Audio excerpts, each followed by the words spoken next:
છેતરપિંડી બોગસ દસ્તાવેજો બનાવી મકાનો વેચી મરાયા।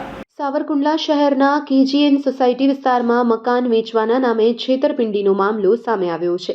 બોગસ દસ્તાવેજ બનાવી મકાનના સોદા કરાયા હોવાના આક્ષેપથી મકાન ધારકોમાં ભારે રોષ ફેલાયો છે। મકાન ધારકો દ્વારા પોલીસમાં ફરિયાદ નોંધાવવામાં આવી છે અને તાત્કાલિક FIR નોંધાઈ કડક કાર્યવાહી કરવામાં આવે તેવી માંગ સાથે તમામ મકાન ધારકો સાવરકુંડલા ટાઉન પોલીસ સ્ટેશન ખાતે પહોંચ્યા હતા। તો હાલ પોલીસે સમગ્ર મામલે તપાસ હાથ ધરી છે। Report by Sarfaraz Khokhar, Vijapadi, Amreli.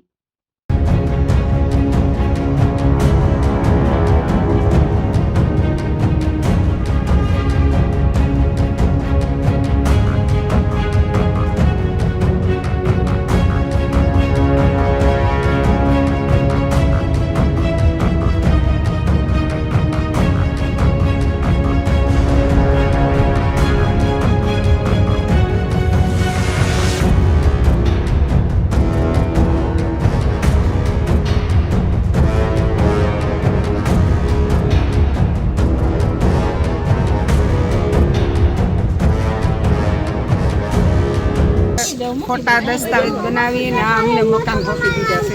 મકાન આપ્યા છે, ભળવી દીધા ને આ મકાન વેચી દીધા છે। આ સલીમ મલેક, સલીમભાઈ મલેક, કાશમભાઈ, મનોજભાઈ, જાહિદભાઈ સમા, જાહિદભાઈ ટ્રાવેલર્સ વાળા સાચા ખોટા દસ્તાવેજ કરીને અમને ભોળવીને અમારી પાસેથી પૈસા લઈ લીધા છે। કરોડોની મિલકત અમારી પાસેથી છેતરપિંડી કરીને લઈ લીધા છે। સાચા ખોટા દસ્તાવેજ બનાવીને અમને આપી દીધા છે। બોલો અત્યારે અમારા બાલ બચ્ચા લઈને અમે ક્યાં જઈએ? પાડી નાખશે, ડિમોલેશન આવશે તો અમે શું કરશું?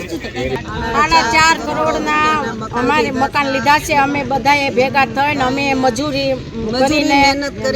મહેનત કરીને અમે પૈસા બ્લોક લીધા છે અને અમારીમાંથી વિશ્વાસઘાત કરી છે। અને આ સમાજ બધા મોટા છે અમારે, આ સમાજમાં અમારે હું આમાં બોલવું ઓલું કેવું બરોબર? રાતના બધા મોટેરા છે ને આવી રીતે આમ કરે છે, અમારી માથે છેતરપિંડી કરે છે। અમારા લોકો છે, અમારે નાઈટમાં કરે છે, ઘરના તેને જાવું કરે છે, જાવું ક્યાં અમારે? ના છોકરાઓ લઈને પાડી નાખે, તમારે જાવું ક્યાં? કામ છો તમે બધાય? મજૂરી કરીશું, મજૂરી કરીશું। આજે અમે પોલીસ સ્ટેશને ગયા હતા ફરિયાદ કરવા। અમારી ફરિયાદ તાત્કાલિક લે નહીં લે તો અમે ઉપર તાત્કાલિક અમે જવાના છે ઉપર। હા, ઉપર જવાના છે તાત્કાલિક। અમારી ફરિયાદ નહીં લે તો અમે તાત્કાલિક જવાના છે અને અમે બધાય જવાના છે। હા, અમારી ફરિયાદ તો લેવી જ પડશે। અમારે સાવરકુંડલા KGN સોસાયટીમાં 27 લોકો મકાન ધરાવે છે અને અમારે 27 મકાનના બોગસ દસ્તાવેજો ને અમારી સાથે છેતરપિંડી થયેલી છે। સાવ ખોટા દસ્તાવેજ બનાવેલા છે અને અમને 27 મકાનનું વેચાણ કરીને એ લોકોએ અમારી સાથે 4.5 કરોડ રૂપિયાનું છેતરપિંડી કરેલી છે। એમાં અમારા સમાજના મોટા આગેવાનો અથવા અને સાવરકુંડલા નગરપાલિકામાં ટેક્સ ઇન્સ્પેક્ટર મનોજભાઈ ત્રિવેદી છે, એનો છોકરો દુષ્યંત ત્રિવેદી, હાજી જાહિદભાઈ હિંમતવાળા, જાહિદભાઈ સમા, નીતિન બિપિનભાઈ કાબરિયા, પછી રાજુભાઈ મલેક, સલીમભાઈ મલેક, રહીમભાઈ મલેક, કાશમભાઈ જે મહિલા કોલેજમાં જે પટ્ટાવાળાની નોકરી અત્યારે હાલ ફરજ બજાવે છે, આ બધા સામેલ છે ને અમારી સાથે બધા ફ્રોડ કરેલું છે।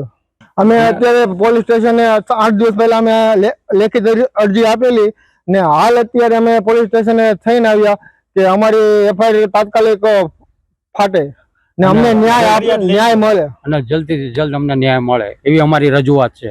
કાયદેસર એની કાર્યવાહી જે થતી હોય એ લોકો જે કાયદેસર જે એ લોકો તરફથી સાહેબ તરફથી જે થાય